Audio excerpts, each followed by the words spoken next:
Hi guys, welcome back to Vibrant Health 101. We're here on a bike path today. In case you guessed from the hydration video, we're talking about exercise. Make sure you watch for clues in this video about what we're going to be talking about next week. And I hope you're staying really well hydrated and feeling great about now. So I have good news and I have bad news about exercise. Good news is that whole philosophy of no pain, no gain, and make it burn, well, that is yesterday, and today we need to talk about feeling energized by your exercise and not exhausted. So this exercise should not be painful. The other good news is the exercise is virtually free. It doesn't cost a whole lot to go for a walk, so it shouldn't be too difficult. Now the bad news is you have to do it in order for it to work. If you don't get up off the couch and set aside your fuzzy slippers and your cocoa and go out in the rain or whatever weather it is, the exercise just won't help you. So this is my disclaimer. I am not a healthcare professional of any kind, so I encourage you to do your own research and apply these things as they best fit you. Make sure that if you're under a doctor's care, you talk to your doctor before you do any exercise. And with that being said, let's talk about why. Why is this the second step? Exercise just seems like such a minor issue, but it actually is incredibly important. When we talked about hydration, I mentioned to you that hydration helps with your circulation and with your oxygenation. Well, guess what? Exercise does the same thing. So when you get your heart rate up, it's going to start pumping that blood, and it's going to help deliver nutrients to your cells and also remove waste products from your cells and your organs. So just like water, we want to start getting those nutrients into the cells before we actually talk about the specific nutrients that we're going to add, so that that's already in place. Now also the oxygenation we talked about with water. We talked about how oxygen fuels your metabolism, which is how your body burns your nutrients to give you energy. Well, the more oxygen, the more energy. So I'm hoping that by making this the second step, we're going to increase your mood, you're going to have more energy, your cells are all going to be working a lot better, and then you're going to be set up to be able to do the next few steps. Another point about exercise, we've all heard of endorphins. So when you exercise, it releases endorphins, which make you feel better. So exercise is actually a natural antidepressant. If any of you are on antidepressants, this might be a great way that you could work towards getting off of those. And not just exercise, exercise in the sunlight is the best thing for you. The exercise releases the endorphins, and the sunlight is going to give you vitamin D.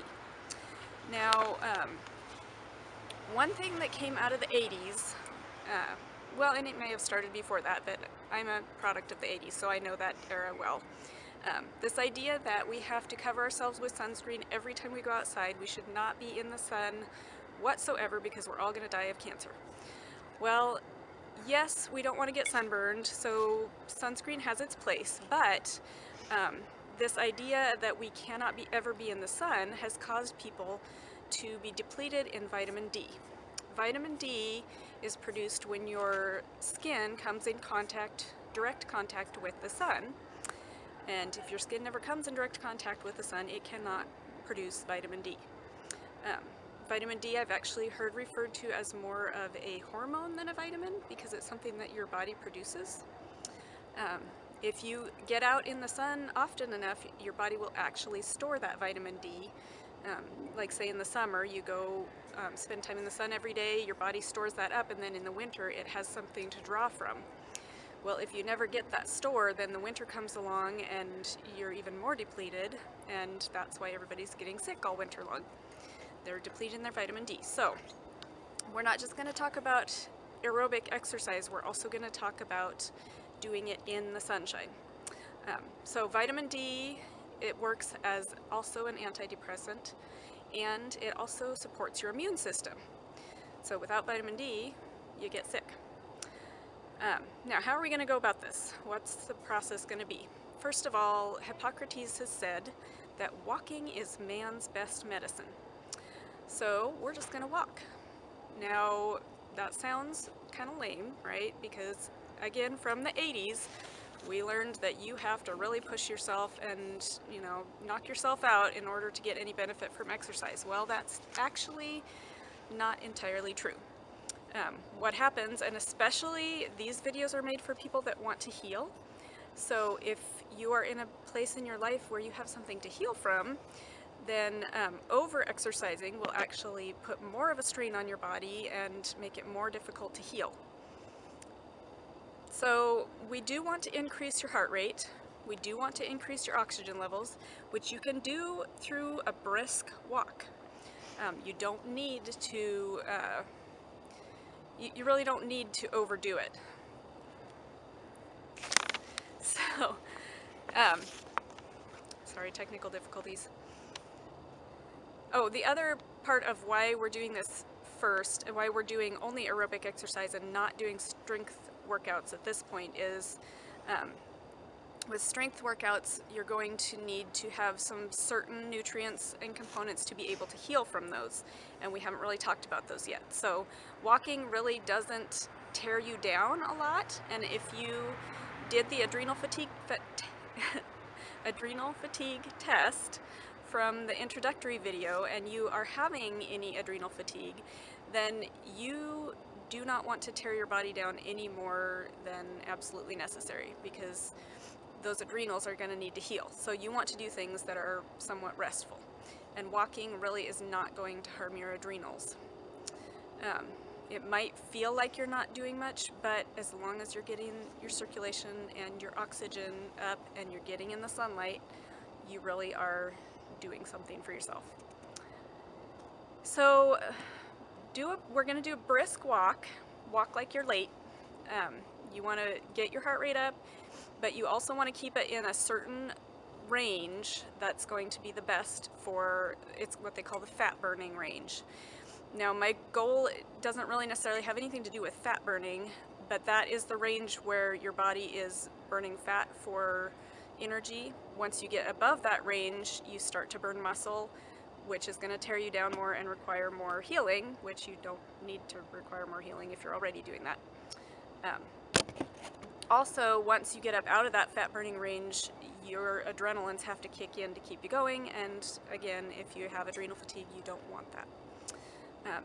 So if you are able to walk outside, make sure you're in a safe place.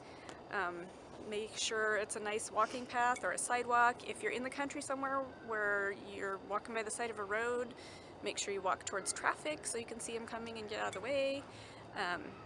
If it's at night, wear reflective clothing and light colors. Just make sure that wherever you're at, that it's a safe place. So when you're done walking, it's a good idea to do a little light stretching. Pilates and yoga can be great for that, or just, bend down and touch your toes. Just do something to kind of loosen those muscles up and keep them from tightening up when you're done.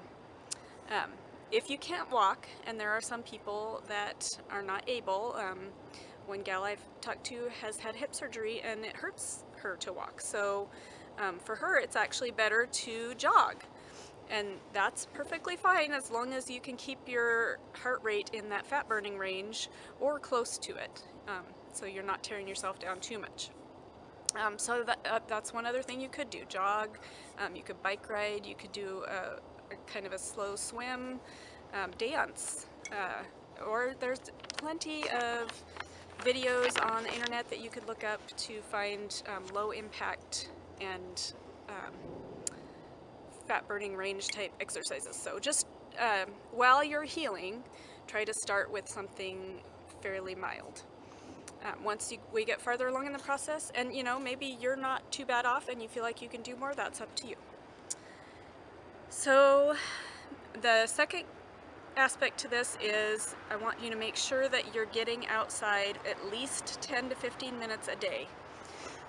Now, if you can do your walking or exercising outside, that's perfect. You're getting your vitamin D, it's great for your eyes to be able to get off of those computer screens and look at distant objects.